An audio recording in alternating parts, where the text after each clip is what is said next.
नमस्कार दोस्तों। कुछ दिन पहले अक्सर मुझे न्यूज़ मीडिया में यह सुनने को मिलता था कि जीएसटी बिल पे आज जम के हंगामा हुआ सदन में। विपक्ष ने सदन से वॉकआउट कर दिया। सदन के दोनों कार्यकाल आज ठप रहे। मैं सोचता था कि भाई ऐसा क्या है इस बिल में, जीएसटी बिल में, कि सदन के कार्यकाल ठप है, इतना हंगामा हो रहा है। तो चलिए आपको इस वीडियो में हम जीएसटी के बिल के बारे में पूरी जानकारी जो है देने जा रहे हैं, बिल्कुल लेमन टर्म्स में। GST stands for goods and services taxes. Tax जो होता है, जो हम गवर्नमेंट को देते हैं, वो दो तरह के होते हैं, ठीक है। एक डायरेक्ट टैक्सेस और दूसरे इनडायरेक्ट टैक्सेस। डायरेक्ट टैक्सेस वो टैक्सेस होते हैं जो डायरेक्टली आप अपने पॉकेट से गवर्नमेंट को देते हैं। एग्जाम्पल के तौर पे इनकम टैक्स। इनकम टैक्स जो है वो आप अपनी कमाई पे अगर आप उस दायरे में आते हैं तो आपको देना पड़ता है, डायरेक्टली आप ही देते हैं, वो दूसरा कोई नहीं देता है। उसी तरह से इनडायरेक्ट टैक्सेस होते हैं जो कि आप गवर्नमेंट को वो भी देते हैं, लेकिन इनडायरेक्टली आप नहीं देते हैं।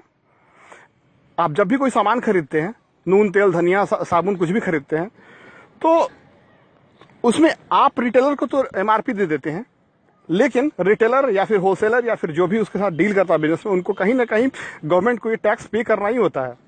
और ये जो टैक्स इंक्लूड होते हैं एमआरपी में और आपसे ले लिया जाता है, ठीक है। तो अब इनडायरेक्ट टैक्सेस जो होते हैं कितने तरह के, 18 तरह के लगभग अपने देश में इनडायरेक्ट टैक्सेस हैं, जो कि मैं बताने जा रहा हूं। और जीएसटी का टोटली लेना देना है इस सभी इनडायरेक्ट टैक्सेस से। ओके, डायरेक्ट टैक्सेस से जीएसटी का कोई लेना देना नहीं, वो जैसा है वैसे ही रहेगा। अब देखिए इनडायरेक्ट टैक्सेस आपको थोड़ा बता दें कितने सारे इंडिया में हैं। लगभग कुछ इंपॉर्टेंट बता देते हैं, चलिए ठीक है। वैसे तो 19 नहीं बताऊंगा मैं, कुछ इंपॉर्टेंट जो है वो बता रहा हूं। सबसे पहले सेल्स टैक्स। सेल्स टैक्स जो होता है वो कुछ भी आप जो सामान जो है आप बेचते हैं तो उस पर देना पड़ता है गवर्नमेंट को, ठीक है। अगर सामान जो है आप विद इन स्टेट बेच रहे हैं तो स्टेट गवर्नमेंट को, ठीक है, वैट के तौर पे देना पड़ता है। और अगर आप सामान को दूसरे स्टेट में बेच रहे हैं तो सेल टैक्स आपको सीएसटी, सेंट्रल सेल्स टैक्स के रूप में देना पड़ता है सेंट्रल गवर्नमेंट को, ठीक है। दूसरा सर्विस टैक्स। सर्विस टैक्स जो है वो याद रखिएगा केवल और केवल सेंट्रल गवर्नमेंट जो है उसी के हाथ में जाता है ये सर्विस टैक्स। एग्जाम्पल के तौर पे जैसे आपने होटल में खाया, कहीं किसी से नाई से बाल कटवा लिया, नाई से बाल कटवा लिया तो टैक्स नहीं लगता इंडिया में लेकिन जो भी सर्विसेज लिए वो उस तरह से, ठीक है। उसके बाद प्रोफेशनल टैक्स हो गया, लग्जरी टैक्स हो गया, ठीक है। प्रोफेशनल टैक्स यानी आप सपोज कीजिए आपने किसी चार्टर्ड अकाउंटेंट वगैरह का कुछ हेल्प लिया, उनसे कुछ सर्विसेज लिया, तो उसका टैक्स जो है बड़े शहरों में पे करना पड़ता है। लग्जरी टैक्स, सपोज कीजिए आपने लग्जरी होटल्स ताज वोज में रह लिए तो उसमें पे करना पड़ता है। एंट्री टैक्स, एग्जाम्पल के तौर पर एंट्री टैक्स जो है वो जैसे आप गाड़ी से जा रहे हैं गुड्स लेके, सामान लेके, तो एक स्टेट का दूसरे स्टेट में जब आप क्रॉस करेंगे बॉर्डर तो वो दूसरा स्टेट वाला लेता है। उसके बाद फिर सेंट्रल एक्साइज टैक्स। अगर आप मैन्युफैक्चरर हैं किसी चीज को तो सेंट्रल गवर्नमेंट जो है आपसे उस मैन्युफैक्चरिंग पे सेंट्रल एक्साइज टैक्स लेता है। कस्टम ड्यूटी यानी कुछ आप जो सामान इंपोर्ट कराते हैं उस पे सेंट्रल गवर्नमेंट लेता है ये चीज, ठीक है। एंटरटेनमेंट टैक्स, सिनेमा घर में जो है वो सब लिया जाता है। और बहुत तरह के और भी, टोटल बताया मैंने 19 टैक्सेस होते हैं, 18 या 19 टैक्सेस होते हैं जो कि आपसे वसूले जाते हैं इनडायरेक्टली, ठीक है। अब आप थोड़ा ध्यान दीजिए कि ये जो टैक्सेज है सबका परसेंटेज अलग अलग होता है, डिपेंड 1 से लेके 15% तक। किसी स्टेट्स में ये डिपेंड करता है, स्टेट टू स्टेट वैरी करता है, और product to product, business to business थोड़ा वैरी करता है। इसलिए ये एग्जैक्टली डिटेल बताना थोड़ा मुश्किल हो जाएगा, बहुत समय लग जाएगा। तो चलिए अब आपको आगे बताते हैं।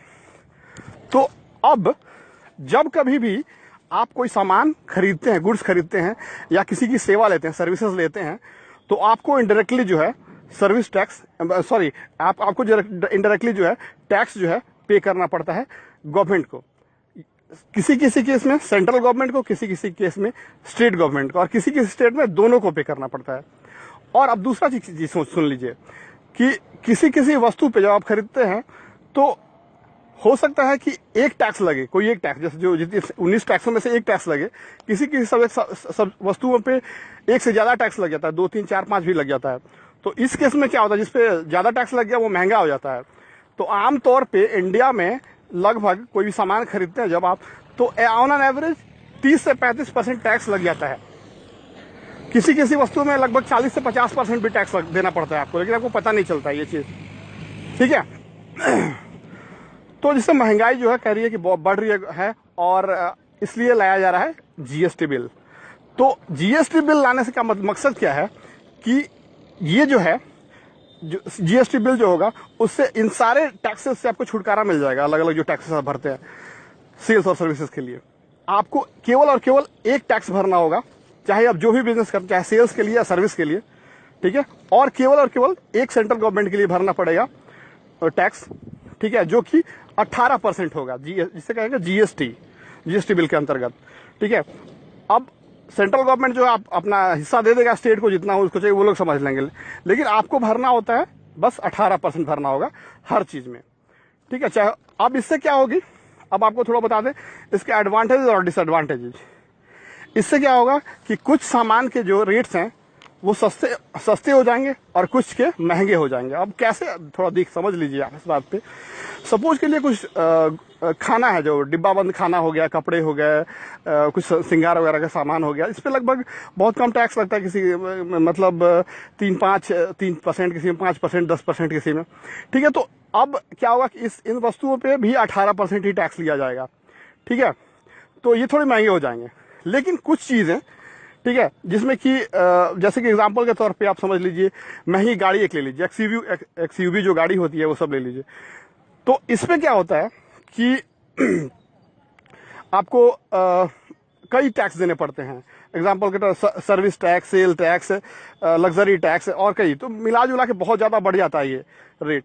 तो अब इन गाड़ियों पे भी मात्र आपको 18% ही जीएसटी देना होगा। तो ये गाड़ियां सस्ती हो जाएंगी, लगभग 40 से 50 हजार रुपये आपको कम पड़ेंगी, है ना। उसी के तौर पर दूसरा तौर पर एग्जांपल देते हैं आपको जो सस्ती होने का। सपोज कि आप रेस्टोरेंट में जाते हैं खाना खाने के लिए, तो आपको यहाँ पे देखिए बिल में आपने कभी ध्यान नहीं दिया होगा, देखिएगा, ठीक है। फिलहाल अभी क्या होता है कि आपको इसके लिए सेल्स टैक्स भी देना पड़ता है, यानी वैट भी देना पड़ता है, और आपको सर्विस टैक्स भी देना पड़ता है। अब देखिएगा, वैट जो है मतलब गुड्स पे, स्टेट गवर्नमेंट कहती है, उनमें कॉन्फ्लिक्ट है, स्टेट गवर्नमेंट कहती है कि ये जो है चूंकि एक गुड्स है, खाना जो है गुड्स है और खिलाया जा रहा है हमारे राज्य में, तो हम इसका टैक्स वसूलेंगे। और सेंट्रल गवर्नमेंट कहती है कि नहीं, ये एक सर्विस है, तो इसमें सेवा दिया जा रहा है, तो हम वसूलेंगे। तो होता है क्या है, फाइनली हम लोग पिस जाते हैं और दोनों टैक्स वो लोग ले लेते हैं अपने। तो अब जीएसटी के आने से केवल एक टैक्स होगा, जिसे जीएसटी 18% ले लिया जाएगा, जिससे कि सेंट्रल गवर्नमेंट देगी और बाद में अपना वो लोग जो करना है, जितना बांटना है बांटेंगी, ठीक है। तो ये हो गए एग्जाम्पल, एडवांटेज डिसएडवांटेज। अब थोड़ा आपको हम बता दें इसके मेन पॉइंट्स एडवांटेजेस क्या होंगे, ठीक है। सबसे एक चीज होता है इनपुट टैक्स रिफंड, ये जो है वो नहीं लगेगा। अब सपोज कर लीजिए कि आप कोई बिजनेस स्टार्ट करने जा रहे हैं, तो कुछ सामान खरीदते हैं, रॉ मटेरियल्स, अगर आप अपने स्टेट से खरीदते हैं तो कोई दिक्कत नहीं है, अगर दूसरे स्टेट से खरीद कर लाते हैं तो आपको टैक्स भरना पड़ता है वहां पे, इनपुट टैक्स, ठीक है। तो वो जो है रिफंड नहीं होता है आज की डेट में अभी, लेकिन जब जीएसटी आ जाएगा तो वो रिफंड हो जाएगा, ठीक है। आपको वो टैक्स लगेगा ही नहीं, इनपुट टैक्स मैन्युफैक्चरर को। दूसरा, टैक्स ऑन टैक्स, मतलब टैक्स ऑन टैक्स लगता है आज के डेट में। सपोज कर लीजिए जैसे कि आप कोई सामान मैन्युफैक्चर करने के लिए रॉ मटेरियल खरीदते हैं, तो मैन्युफैक्चरिंग पे जो है वो एक टैक्स लगता है जिसे कहते हैं सेंट्रल एक्साइज टैक्स, जो कि देना पड़ता है। 100 रुपए का सामान खरीदते हैं तो मान लीजिए 10 रुपए आपको एक्स्ट्रा देना पड़ता है सेंट्रल एक्साइज टैक्स, तो कुल हो गया आपका रॉ मटेरियल का कॉस्ट 110 रुपए। अब क्या होगा कि अब उस पर सेल टैक्स, फाइनल प्रोडक्ट होने के बाद सेल टैक्स और कितने कितने तरह के टैक्स लगेंगे, तो वो जो होता है वो केवल रॉ मटेरियल पर नहीं लगता है, वो टैक्स को भी इंक्लूड कर लेता है उसमें। 110 रुपए पे वो टैक्स लगता है ना, मतलब आपका बेस प्राइस प्लस वो जो है उस पर टैक्स लगता है। तो ये जो चीज होगा, मतलब टैक्स का टैक्स जो है वो अब नहीं लगेगा जीएसटी आने से। तीसरी चीज कि डबल टैक्सेशन, जो कि कुछ सर्विसेज के नाम पे कुछ सेल्स के नाम पे लिया था, वो नहीं होगा, एक ही लगेगा। चौथा कि ये सारे प्रोसेस जो बहुत कॉम्प्लिकेटेड हो जाते हैं, कि मतलब इतने सारे टैक्सेस हैं, बिजनेसमैन को पे करने पड़ते हैं, समय पे सबको याद रखना पड़ता है, पेपर वर्क मेंटेन करना पड़ता है, लाइन में लग के कहीं जमा करना पड़ता है, कहीं ऑनलाइन जमा करना पड़ता है, अगर कुछ गलती हो गया तो पेनाल्टीज है, उसके रिटर्न फाइल करना पड़ता है। तो बहुत एक तरह से हेडेक भी रहता है सबके लिए, कि जो फिलअप करते हैं उनके लिए भी, बिजनेसमैन के लिए और गवर्नमेंट के लिए भी। तो इनके लिए बहुत टाइम सेविंग हो जाएगा जब ये जीएसटी आ जाएगा। तो फटाफट बस एक ऑनलाइन पोर्टल बनाया जा रहा है, जिसपे कि आपको एक अपना जीएसटी नंबर मिल जाएगा, यूनिक नंबर मिल जाएगा। आप उससे लॉगिन करके और गवर्नमेंट भी उससे लॉगिन करके आपका डिटेल्स देख सकती है। आपको कितना पे करना है, क्या करना है, सब कुछ ऑनलाइन हो जाएगा, वैसा बन रहा है। और उम्मीद है कि ये सब कुछ ठीक ठाक रहेगा। तो नेक्स्ट ईयर 1 अप्रैल 2017 से लागू कर दिया जाएगा। तो हम ये उम्मीद करें कि आप जीएसटी के बारे में बिल्कुल सब कुछ क्लियर समझ गए। अगर स्टिल आप नहीं समझे कुछ या कुछ कंफ्यूजन है दोस्त, तो प्लीज कमेंट बॉक्स खुला रखा है यूट्यूब ने नीचे, आप इसमें कमेंट में लिखिए आपके सवाल, बंदा आपके खिदमत में हाजिर है। Thanks for watching, bye.